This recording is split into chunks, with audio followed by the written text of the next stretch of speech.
My name is Serena. I am 38 years old, and last Christmas I learned that the people I sacrificed everything for had been lying about me for 15 years. For 15 years, I sent my parents $2,000 every month, $360,000 total. I never missed a single payment. Last Christmas Eve, I overheard my mother tell my aunt, "Serena? She's never sent us a dime. She owes us. We fed her for 18 years. Thank God we have Marcus." Marcus, my younger brother, the one they paid full college tuition for, while telling me, "We can only afford one, and he's the boy." The one who hasn't held a job in 3 years. The one getting credit for every dollar I sent. I didn't scream. I didn't cry.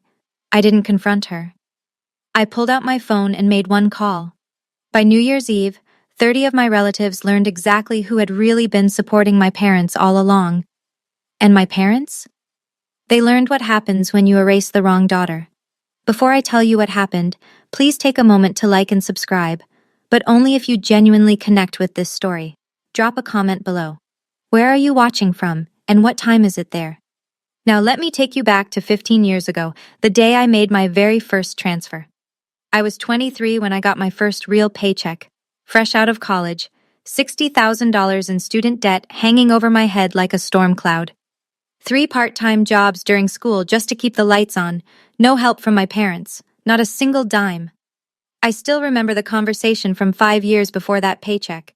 I was 18, sitting at our kitchen table, acceptance letter from State University in my hands, full of hope, full of dreams.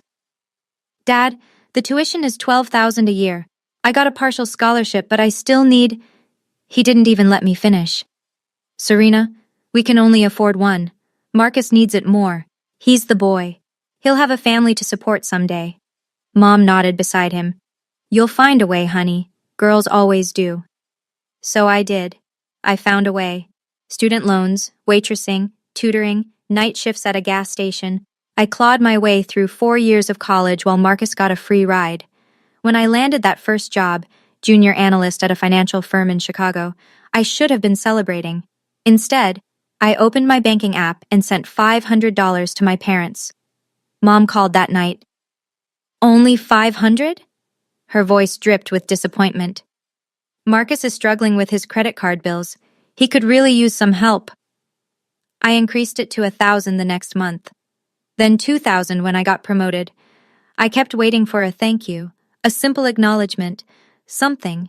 It never came, but I kept sending. Month after month, year after year, because that's what good daughters do, right? That's what I told myself. $360,000, that's what 15 years of silence cost me. The favoritism didn't start when I was 18. It started before I could even spell the word. I was 10 years old when I needed $12 for a school project, books on the solar system, nothing fancy. "Just go to the library," Dad said without looking up from his newspaper. That same week, Marcus got a brand new Nintendo, $200, no questions asked. At 16, I won a partial academic scholarship. The ceremony was on a Saturday afternoon. I pressed my best dress the night before, practiced my acceptance speech in the mirror. My parents didn't come. "Marcus has a baseball game," Mom explained over the phone. "You understand, don't you, sweetie?" I understood perfectly. At 18, I overheard Dad talking to Uncle Bob at Thanksgiving. "Why invest in a girl's education?" Dad laughed, swirling his beer. "She'll just get married and pop out babies. Someone else's problem." The table laughed with him. I sat in the corner, invisible. Now, at 38, I did the math one sleepless night. $2,000. 12 months. 15 years. I grabbed a calculator even though I didn't need one. The number burned in my mind like a brand. $360,000. That's more than most people's houses. More than what they'd denied me for college, multiplied by 30. More than Marcus had earned in his entire adult life combined. Did they know? Did they ever sit down and add it up? Did they ever once think about where that money came from? I stared at the ceiling until dawn, a new question forming in my mind. A darker question. What exactly were they telling people about me? I was about to find out. Thanksgiving. Last year. I arrived late because of a deadline at work. The house was warm and loud. Turkey smell. Laughter. The usual chaos of 30 relatives crammed into my parents' living room. I slipped in through the side door, hoping to avoid the fuss. That's when I heard it.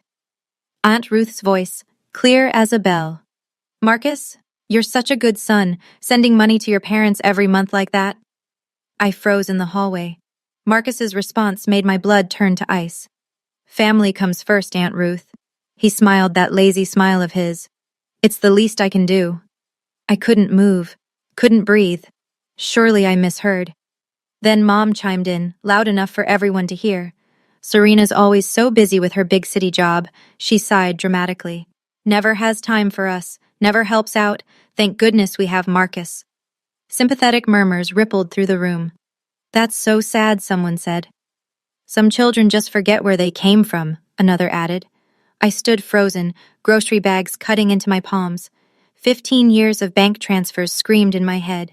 Daniel found me there 10 minutes later, still frozen, still silent. He took one look at my face and pulled me outside. I heard, he whispered. Serena, I've suspected this for a while. What do you mean? The way your family looks at you, the comments, it never added up. He held my hands. We need proof, documentation, everything. I wanted to storm back in, flip the table, scream the truth. But Daniel was right. Words could be denied. Emotions could be twisted. Numbers, though? Numbers don't lie. Not now, Daniel said. But soon. I didn't know soon would come on Christmas Eve. I couldn't sleep that night, or the next, or the one after that. Daniel found me at 3 a.m. sitting at the kitchen table with a legal pad. What are you doing? Making a list. My pen scratched against paper. Everything I'm losing by staying quiet. He sat down across from me, waited. $24,000 a year. I tapped the first line. That's what I send them. We could have bought a bigger house, started a college fund for kids we don't even have yet. What else? My reputation. The word tasted bitter. 30 relatives think I'm the ungrateful daughter who abandoned her parents. Meanwhile, Marcus, who hasn't held a job in 3 years, is the family hero. Daniel reached for my hand. And here's the worst part. My voice cracked. I'm losing myself.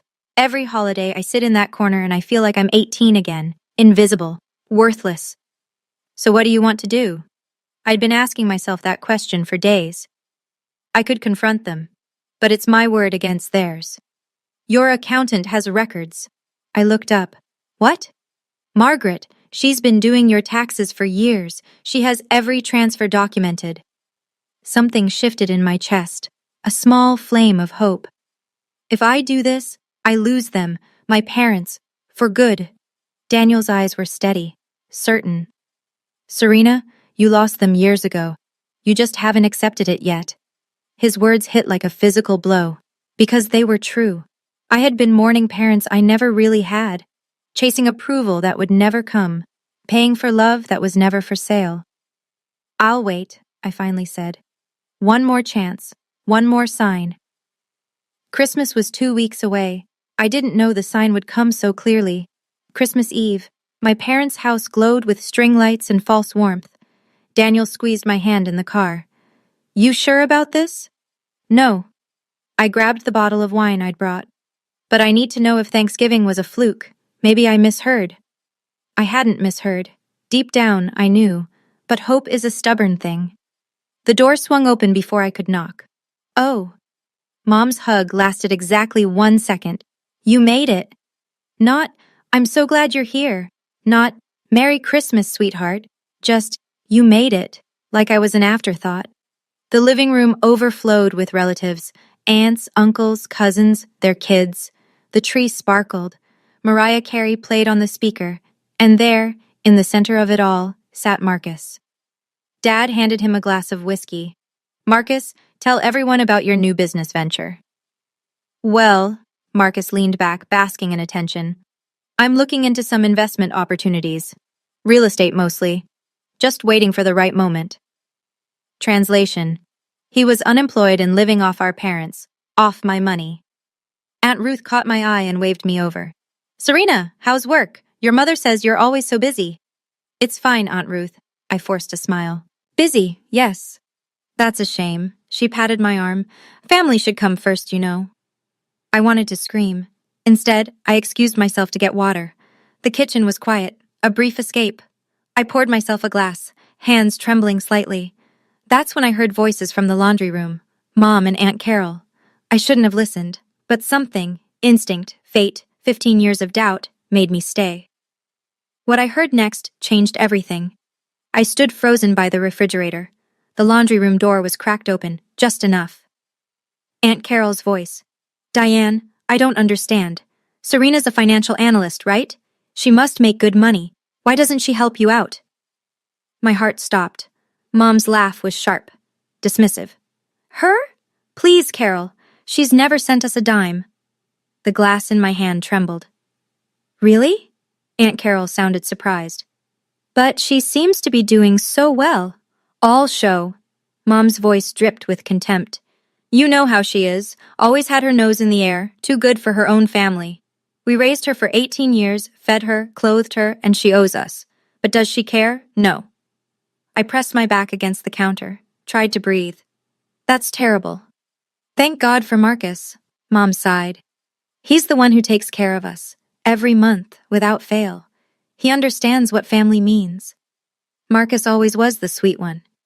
Exactly. Serena's just, well, you know, selfish. The word sliced through me. Selfish. $360,000. 180 months of automatic transfers. Never missing a single one. Not when I was sick, not when I lost clients, not when Daniel and I were saving for our wedding. Selfish. I set my glass down slowly, carefully, so it wouldn't shatter. Because I wanted to shatter. I wanted to march in there and scream the truth until my throat bled. But something stopped me. Daniel's voice in my head. We need proof. I pulled out my phone. Found a contact I hadn't called in months. My finger hovered over the name. Margaret Chen, CPA. I pressed call. The cold December air hit my face as I stepped onto the back porch. The phone was already ringing. Serena? Margaret's voice was warm but confused. It's Christmas Eve. I know. I'm sorry. Is everything okay? I closed my eyes, drew a breath. I need documentation of every transfer I've made to my parents. The full 15 years. Silence on the line. That's a lot of records. I know. Can I ask why? I watched my breath fog in the winter air. Inside, I could hear laughter, Christmas music, the sounds of a family that had been lying about me for years. They're telling people I've never helped them. My voice was steady, calmer than I felt. They're giving my brother credit for everything. I need proof, Margaret, official records. Another pause. I can pull certified bank statements going back 15 years, have them ready by the end of the week. I need them before New Year's. That's... She stopped herself. Okay. I'll make it work. You want everything notarized? Everything. I want it so official that no one can question it. Serena. Her voice softened. That's a significant amount of money. Do you realize? $360,000. I cut her off. I know exactly what it is, and soon everyone else will too. We hung up.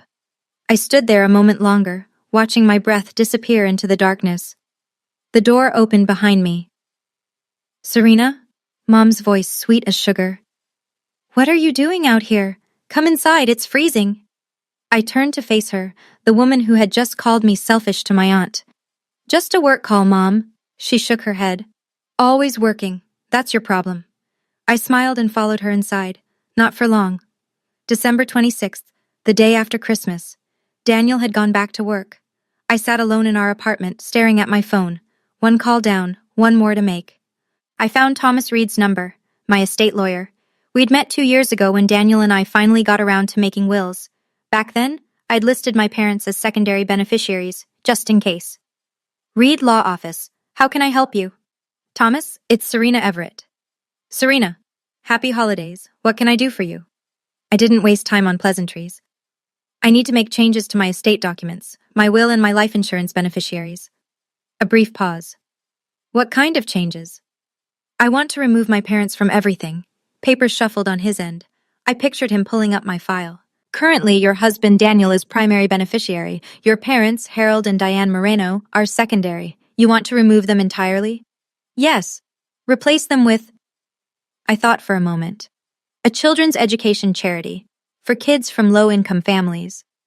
The irony wasn't lost on me. Money that could have gone to parents who denied me an education, now going to help kids like I once was. That's a significant change, Serena. Are you sure?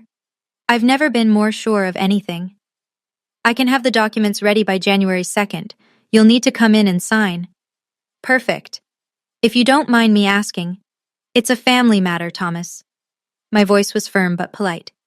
Let's leave it at that. After we hung up, I sat in the quiet of my apartment. 2 calls, 2 chains broken. Now all I needed was Margaret's documentation, and a moment to make everyone see the truth. New Year's Eve was 6 days away, December 30th, 2 days before the party. My email pinged at 7:47 p.m. from Margaret Chen, CPA. Subject, documentation package, confidential attachment. Moreno _transfers _2011 2025 certified.pdf. My finger trembled over the trackpad. I clicked. The PDF loaded slowly, page after page after page, 47 pages total. Every single transfer, listed chronologically. Date, amount, bank confirmation number, my account, their account. March 2011, $500. April 2011, $1,000. May 2011, $1,000. January 2024, $2,000. February 2024, $2,000. All the way through December 2025. At the bottom of the last page in bold, total transfers, $360,000. Certified by Margaret Chen, CP. A. Notarized, December 29, 2025. Daniel came home to find me at the printer. Is that 47 pages? I watched each sheet slide out, warm and real. 15 years. Every single dollar. He picked up the first page, read it, set it down. Serena. I know. That's... He ran his hand through his hair. That's a house. That's 2 kids through college. That's everything I could have had. I gathered the pages into a neat stack. Everything they said I never gave. I opened my leather briefcase, the one I used for important client meetings, and slid the documents inside. My phone buzzed. An email from Thomas Reed. Estate documents finalized. Ready for signature January 2nd. One more piece of the puzzle. Daniel watched me close the briefcase with a soft click. You're really doing this. They told everyone I never helped them, Daniel.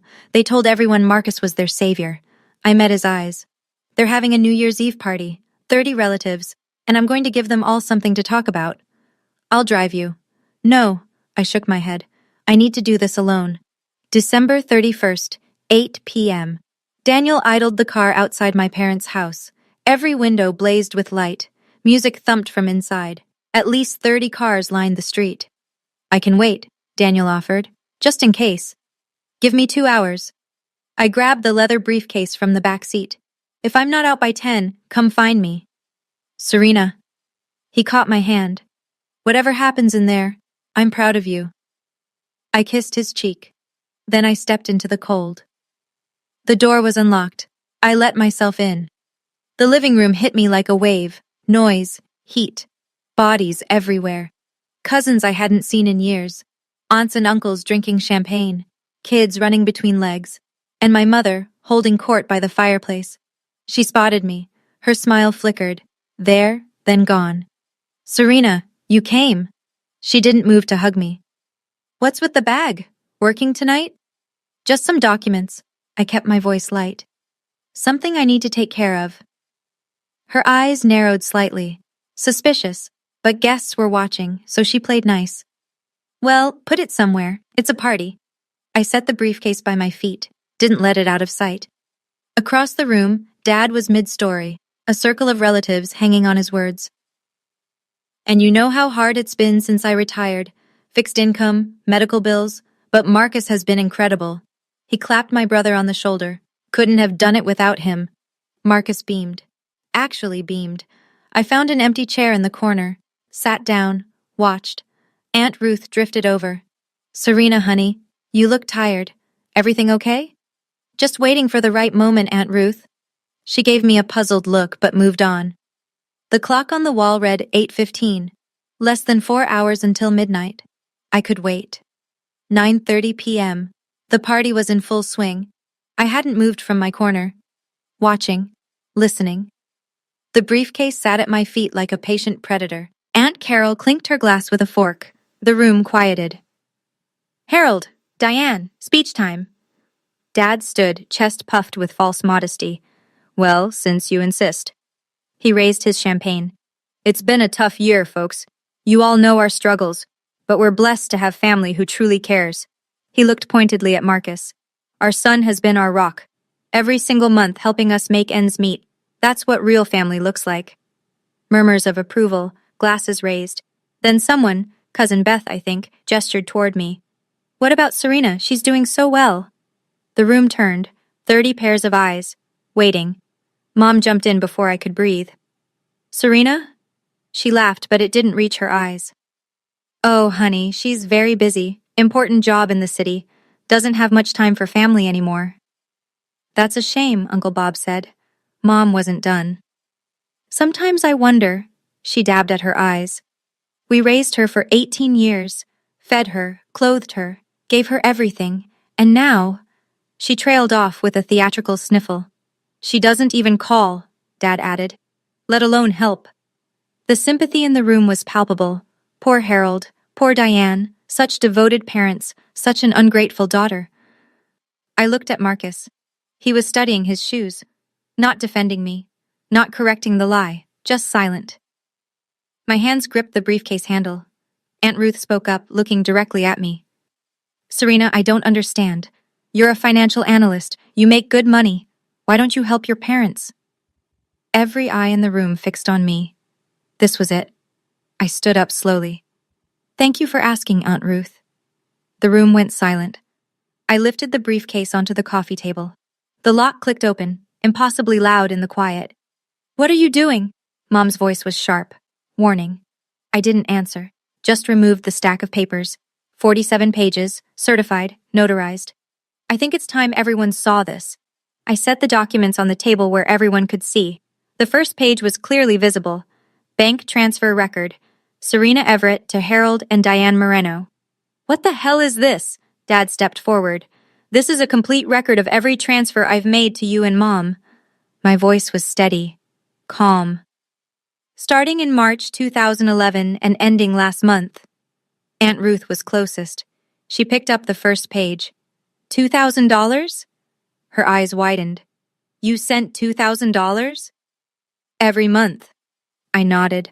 For 15 years. The pages began to circulate, cousin to cousin, aunt to uncle.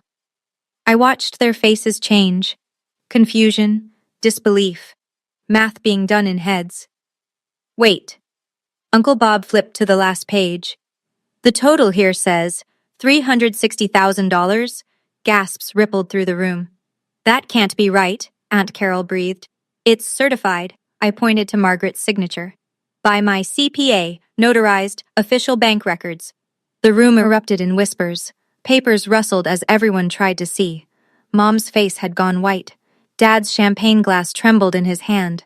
Marcus hadn't moved, frozen like a deer in headlights. Serena, Dad's voice cracked. This is a private family matter. You made it public. I cut him off, quiet but firm. You just told everyone that Marcus supports you, that I never help, that I abandoned my family. I gestured to the papers. So let's let everyone see the truth. The clock read 9:47. The countdown to midnight had a whole new meaning now. I need to pause here for just a moment. If you've ever felt like your contributions were invisible, like your sacrifices went unnoticed while someone else took the credit, I want you to know you're not alone. Before I show you what happened next, if this story resonates with you, hit that like button and subscribe. And tell me in the comments, have you ever been the invisible one in your family? I'll wait. Now, back to that living room. The papers passed from hand to hand like sacred texts. Aunt Ruth stood in the center, reading aloud now. March 2011, $500. April 2011, $1,000. She flipped pages. January 2015, $2,000. February 2015, $2,000. Every single month, I confirmed, without fail. Uncle Bob had his phone out, calculator app open. 2,000 times 12 is 24,000 a year. He punched numbers. Times 15 years, that's 360,000. Exactly. The room stared at the documents like they were witnessing a miracle, or a murder. Cousin Beth looked up at my parents.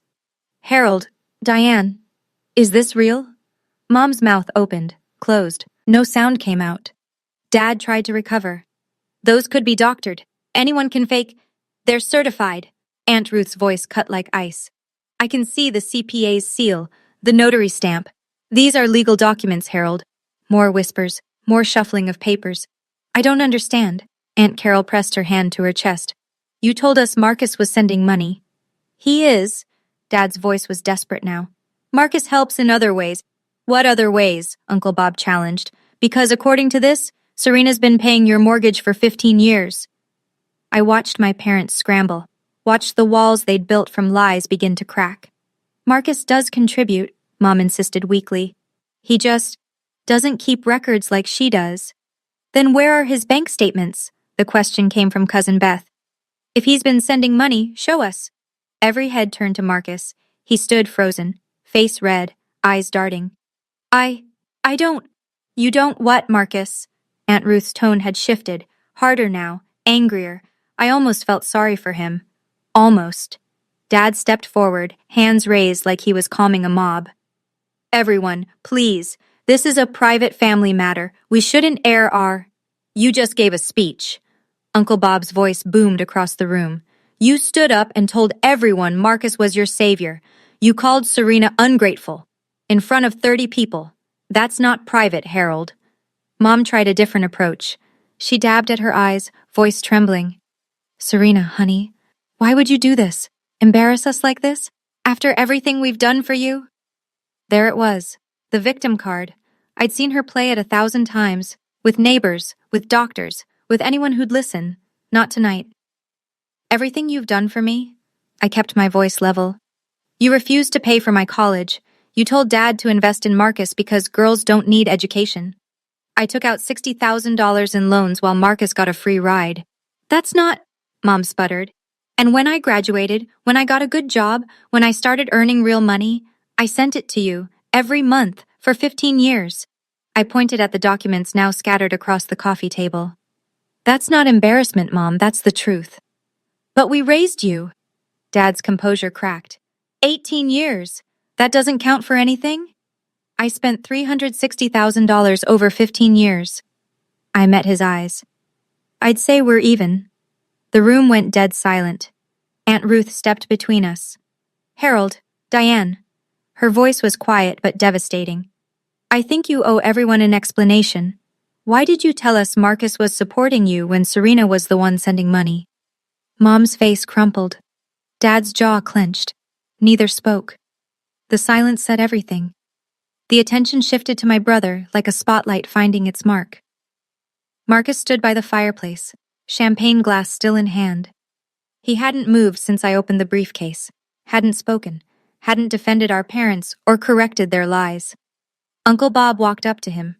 Marcus, let's hear it from you. Have you been sending money to your parents? Marcus's voice cracked. I've helped out, here and there. Here and there isn't $2,000 a month. Aunt Ruth crossed her arms. Do you have any bank statements, any proof? I don't keep records like that. Convenient, someone muttered. I stepped forward. Not aggressive, just clear. Marcus, I'm not asking you to prove anything, but you sat there for years, letting them give you credit for my money.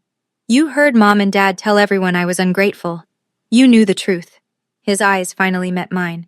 Serena, You didn't what? Didn't know? Didn't care? I shook my head. Every Thanksgiving, every Christmas, every birthday, you let them paint me as the villain. The room watched. 30 witnesses to years of deception. Cousin Beth spoke up. Is it true, Marcus? Did you know Serena was the one actually helping them? His silence stretched like a rubber band about to snap. I thought... His voice was barely a whisper. I thought maybe she was also sending money. Like, in addition to what I... What? Uncle Bob pressed. What exactly have you contributed? Marcus looked at the floor. The answer was clear. Nothing. He had contributed nothing, and he had known all along. I see. Aunt Ruth's disappointment was palpable. Well, I think we've all learned something tonight. The clock read 10:15. The party was over. The reckoning had just begun. The room had shifted. The music was off. The champagne sat untouched. I reached into my briefcase one more time. I have a few announcements. Dad looked like he wanted to stop me, but 30 pairs of eyes held him in place. First, I faced my parents directly. Starting January, I will no longer be sending money, not because I can't afford it, but because I don't owe anyone anything. Mom let out a small cry. Second, I continued, steady as steel. Last week, I updated my life insurance beneficiaries. Mom and Dad, you're no longer listed.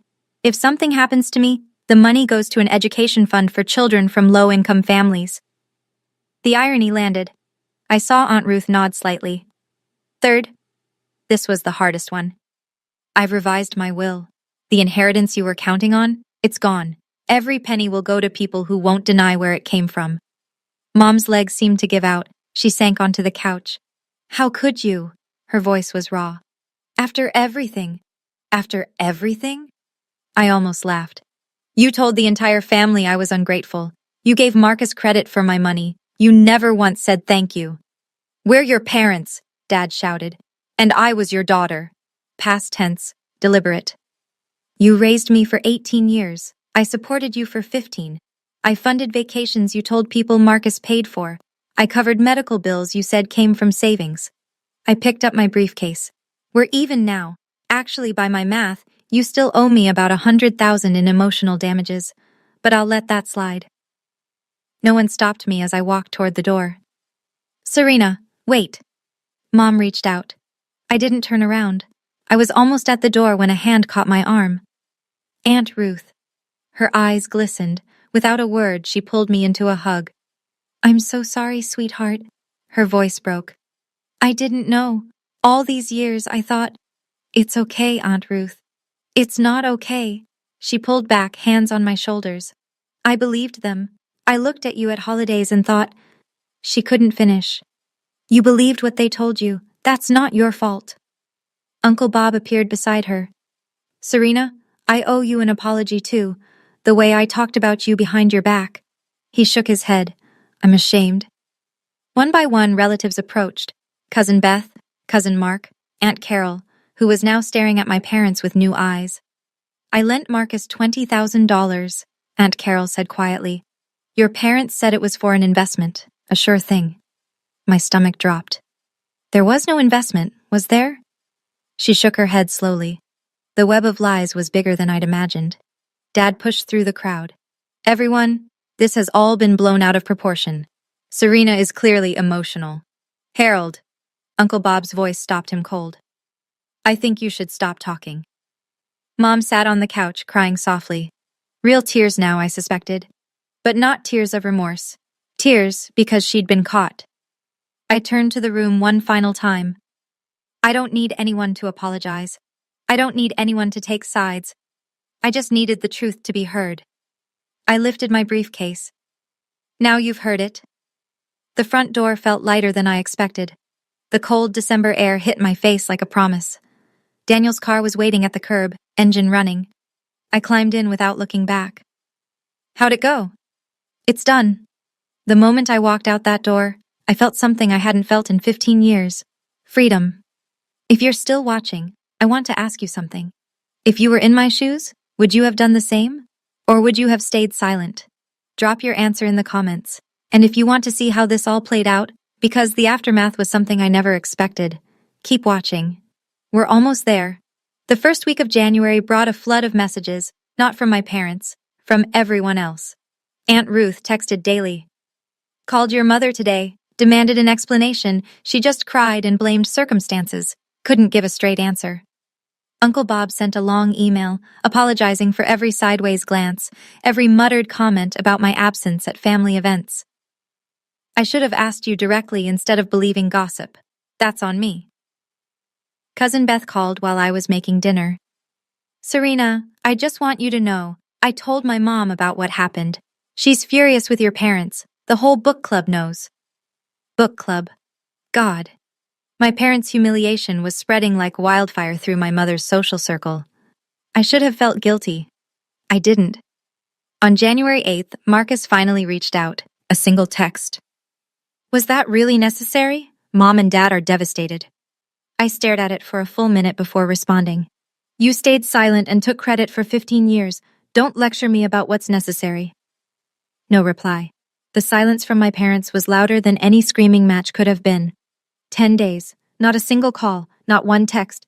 Part of me had expected them to beg, to apologize, to try to salvage something, but I realized they weren't silent because they were remorseful. They were silent because they were regrouping, figuring out their next move, crafting a new narrative. Daniel found me staring out the window one evening. Any word from them? Nothing. He sat beside me. How do you feel?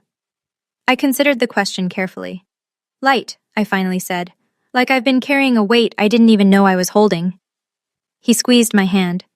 That's called freedom, Serena. Maybe it was. January 28th, almost a month since New Year's Eve. My phone rang, a number I almost didn't recognize. Dad. I let it ring 3 times. 4, then answered. Serena. His voice was different, stripped of its usual bluster. We need to talk. I'm listening. The financial situation here is difficult. Your mother and we've been making adjustments, but you've lost $2,000 a month you were counting on. Silence. We need help, Serena, just for a few months, until we figure things out. I looked at the ceiling, drew a slow breath. No. Serena. I said no, Dad. I was clear on New Year's Eve. That chapter is closed. His desperation leaked through. Your mother is selling furniture, did you know that? She's selling the dining set your grandmother left us. The dining set I'd eaten at as a child. The one I was never good enough to deserve a place at. That's her choice. How can you be so cold? Cold? I laughed. Not cruel, just tired. I supported you for 15 years while you told everyone I was worthless. That's not cold, Dad. That's the natural consequence of your choices. You're our daughter. And you told everyone you wished Marcus had been born first instead of me. Remember? Thanksgiving 2019. I heard you. Dead silence. He didn't remember. Or more likely, he didn't think I'd remember. Dad, I don't want anything from you. I don't need an apology. I don't need to hear you're sorry. I steadied my voice. I just need you to understand. I'm done. This isn't punishment. This is boundaries. The line went quiet for a long moment. Then a click. He'd hung up on me. For the first time in my life, I was okay with that. February 5th. A phone call that changed everything I thought I knew. Aunt Ruth's voice was different, agitated.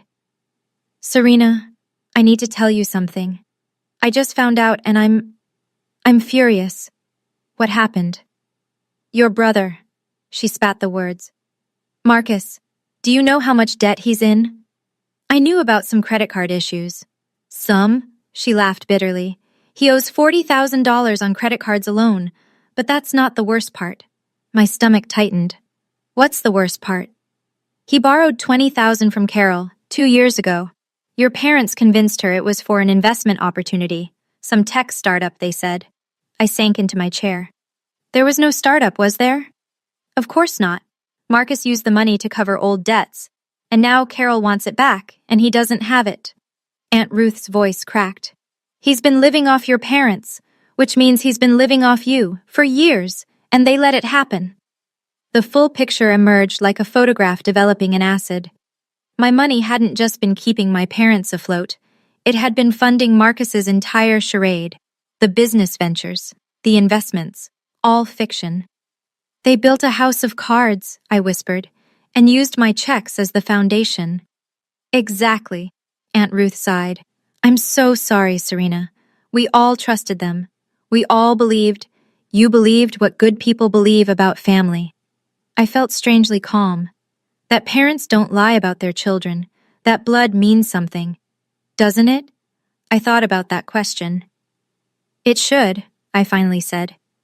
But sometimes the family you build is stronger than the one you're born into. Aunt Ruth was quiet.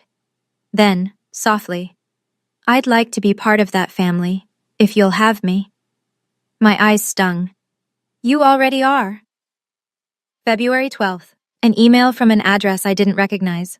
Subject: from someone who understands I almost deleted it. Spam probably, but something made me click.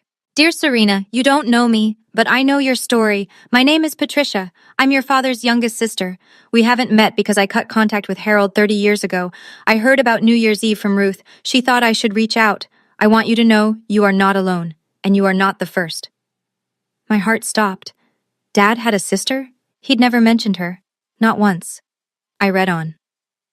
When I was 25, I was exactly where you are. Harold and your grandparents. They saw me the same way they see you. The disposable daughter. The one who was supposed to give without receiving. I left Ohio and never looked back.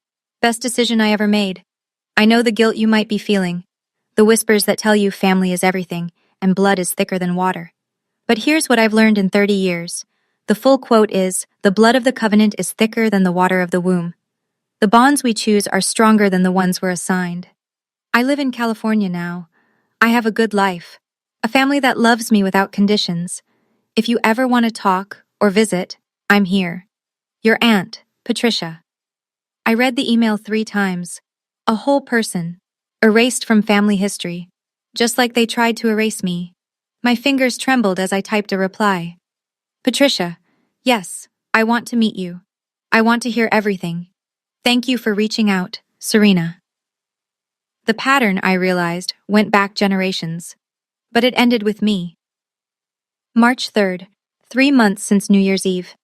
An email from Mom appeared in my inbox. My first direct contact from either parent since Dad's phone call. Subject: please read this. Dearest Serena, I've started this email 100 times. I don't know the right words. I know you're angry. I know I hurt you. Your father and I, we made mistakes. We should have been more grateful. We should have told the family the truth. But sweetheart, you have to understand, everything we did for the family. Marcus struggled. He needed more support. We never meant to diminish what you've done. You're our daughter. Blood is blood. You can't just cut us off like we're strangers. Please, Serena, come home. Let's talk like a family. We can fix this. I miss you. Mom. I read it 3 times, then once more. She was sorry we got caught. Not sorry for lying. She wanted to fix things, not acknowledge what they'd done. She invoked blood, not love. I drafted my response carefully, every word deliberate. Mom, I read your email. I appreciate you reaching out, but I noticed something missing. An actual apology. Not, we should have been more grateful. Not, we made mistakes. Those aren't apologies. Those are minimizations. You told the family I was ungrateful for 15 years. You let Marcus take credit for my sacrifices. You built your retirement on my money while calling me selfish behind my back. Our relationship can only exist if it's built on truth and respect. Not guilt, not obligation, not blood is blood. If you want to try again, really try, you know how to reach me. But I won't wait anymore. I've been waiting 38 years. Serena. I pressed send. Then I closed my laptop and went for a walk. December 31st. 1 year since the night that changed everything. I'm writing this from the sunroom of our new house. 3 bedrooms, a backyard, space for the future we're building. The down payment? $24,000 I didn't send to my parents this year. The rest came from years of savings we'd thought would never be ours. Last month I flew to California. Patricia picked me up at the airport herself. We talked for 6 hours straight. About Harold, about the family patterns stretching back generations, about the courage it takes to break free. They told me I'd regret leaving, she said over wine that night, that I'd come crawling back, that I'd die alone. Did you? She smiled at her husband across the room, her grown kids laughing in the kitchen. Does it look like I did? No, it didn't. Aunt Ruth calls every Sunday now. She's become the family I never had in my mother. I talked to your parents last week, she told me during our last call. They sold the second car. Marcus moved back in to help with expenses. She paused. They're struggling, Serena. I listened to the weight in her words. I know. How do you feel about that? I thought before answering. I'm not happy they're struggling. I don't wish them harm. I watched Daniel making coffee in our new kitchen. But I also spent 15 years setting myself on fire to keep them warm. I can't do that anymore. I understand. Do you? More than you know, sweetheart. My parents never responded to my last email. No apology, no acknowledgement, no attempt to meet me where I asked to be met. Some doors close because the people on the other side won't walk through. I've made peace with that. Tonight, I'm sitting on the porch of my new home. The sun is setting over trees we planted ourselves. Daniel will be home from work soon. I've been thinking about what I'd tell someone in my position. Someone who's been giving and giving, wondering why it never seems enough. Here's what I've learned. Being a good daughter, a good child, doesn't mean letting people exploit you. It doesn't mean funding lies. It doesn't mean accepting erasure just to keep the peace. Love is not a debt you repay with interest. If someone can only love you when you're useful to them, that's not love. That's accounting. And sometimes setting boundaries is the most loving thing you can do. For yourself, for your future, for the family you'll build instead of the one you were assigned. I don't hate my parents.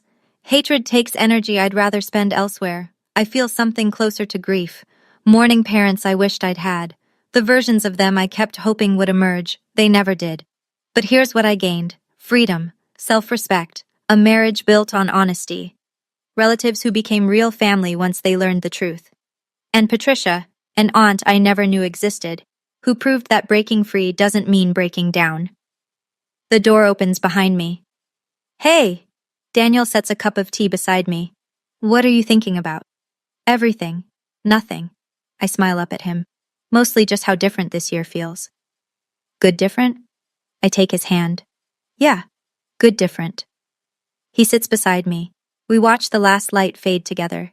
For the first time in 38 years, I'm not waiting for approval that will never come. I'm not performing for an audience that only sees my flaws. I'm just here, present, free. And that's enough. It's finally enough. Looking back, I wish I had set boundaries sooner. But I also know I had to go through this to understand something important. So here's what I want to leave you with. First, your worth is not measured by how much you sacrifice. Second, people who truly love you will never erase your contributions. Third, setting boundaries is not abandonment, it's self-respect. If you're in a similar situation, I hope my story gives you courage. You don't have to set yourself on fire to keep others warm. Thank you for staying until the end. If this story resonated with you, please like, subscribe, and share. Check the description for more stories like this one, and leave a comment. What would you have done differently? I read every single one. Until next time, take care of yourself first.